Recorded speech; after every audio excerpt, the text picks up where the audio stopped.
Bismillahirrahmanirrahim. Assalamu alaikum. Hope so all of you are fine. Let's start our today's lesson. Today we are going to start a new chapter, that is energy. And this lesson include book page number 190 till 195. First of all, let me tell you what is energy. This is the ability to do work. The law of conservation of energy states the energy is neither created nor destroyed, but it transforms from one form to another form. However, the total amount of energy remains constant. There are different methods for the transfer of energy. First of all, we are going to discuss about radiation. Whenever we go out, we feel the warmth of sun. This is how the energy of sun is transferred to us in the form of radiation. Radiation or the waves of energy of the sun, they can be reflected, they can be transmitted, and they can be absorbed. How they can be reflected, transmitted and absorbed, like whenever we receive the rays of sun, like these waves of the sun or the radiation of the sun, they passes through the vacuum as they require no material medium, and they are transmitted to us. You might have observed that at the end of the marathon race, then what happens, the players, they sometimes wrap up themselves by the foil sheet at the end of race. Why they do so? As the sheets are helpful to reflect the radiation back towards their body. In this way, this can keep themselves warm, and their body temperature, as their body temperature at the end of the race drops down quickly, right? Our skin also absorb infrared and gets warmer. Moreover, whenever we spread some clothes to dry out in the open area, then dark or the black colored clothes, they will first of all they will dry first. Why this will happen? So why this happens? So because the materials that are in dark color or the cloths that are in dark color, they will absorb more infrared as compared to the light material. Energy of the sun reaches us through radiation such as the light and the infrared. Some of the radiation is reflected by the earth's atmosphere.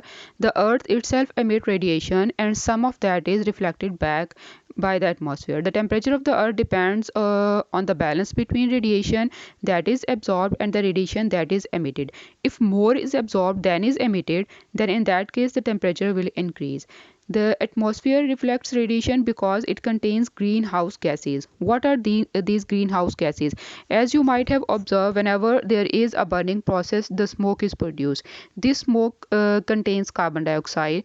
Moreover, the smoke from vehicles and the factories, it is also accumulated in the air, and that smoke contains sulfur dioxides, then oxides of nitrogen. Then there are some sprays that contain chlorofluorocarbons, then methanes, then some water vapors. All these things, they form greenhouse gases. These greenhouse gases are accumulated into the atmosphere, and they absorb infrared, right? So this can cause the, you can say, increase in temperature of the atmosphere, and that is called greenhouse effect. The concentration of greenhouse gases is increasing, and this is causing the climate change as well.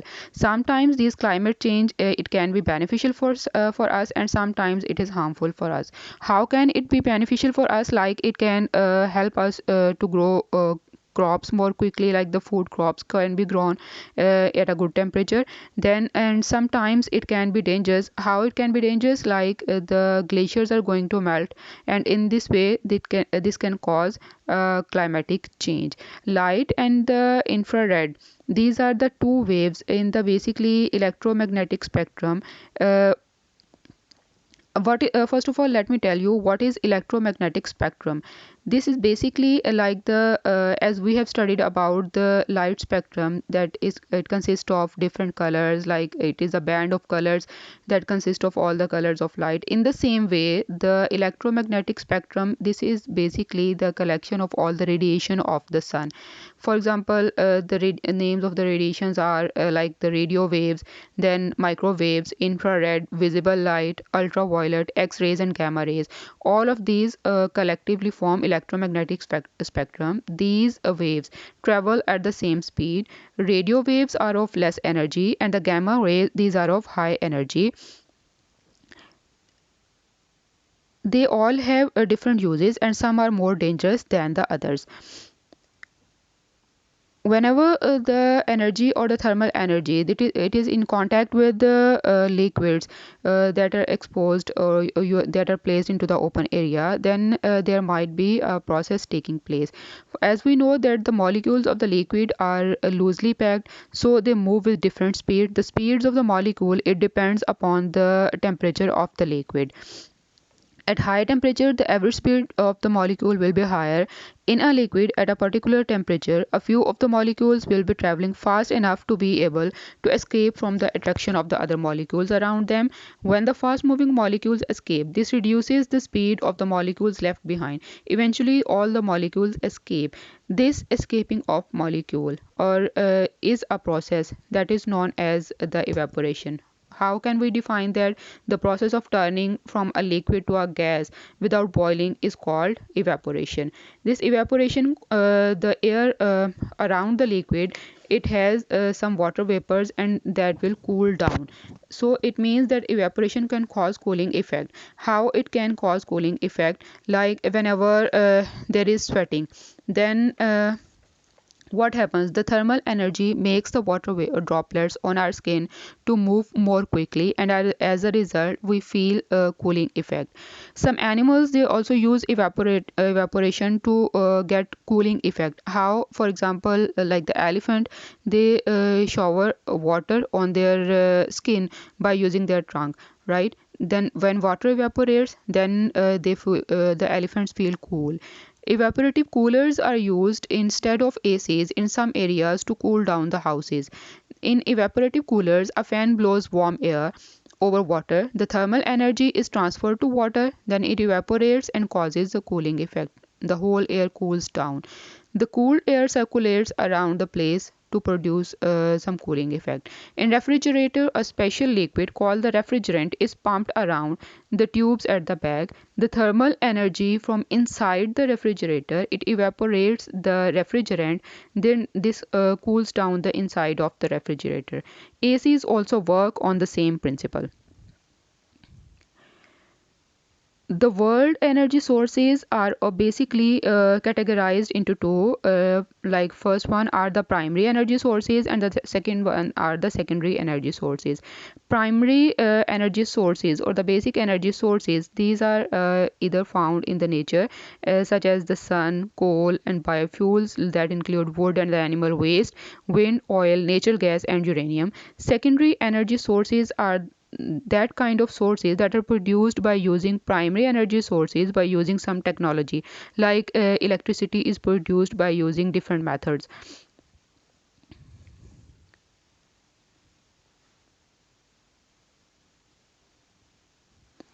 Renewable and non-renewable energy sources are basically used throughout the world. What are the renewable energy sources that can be replenished during our lifetime?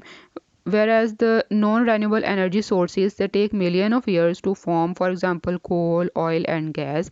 Moreover, the renewable energy sources, they provide sustainable energy. This graph will help you to get the understanding that how throughout the world these energy sources are used, or what is basically the energy demands of different countries.